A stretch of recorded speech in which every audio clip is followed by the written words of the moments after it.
হুজুর, এই কবরে কেন আগুন জ্বলতেছে? এই কবরে আগুন জ্বলতেছে তার একটা কারণ আছে।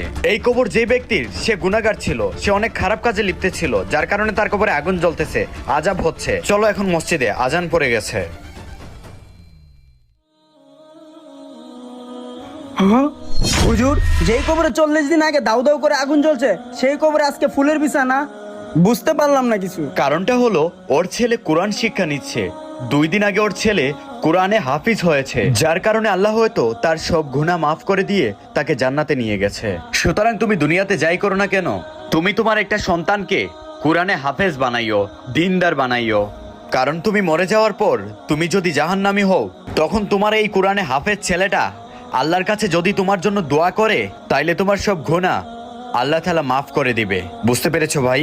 হ্যাঁ হুজুর। আপনি যদি মুসলমান হয়ে থাকেন, কমেন্ট বক্সে আই লাভ আল্লাহ লিখে যাবেন।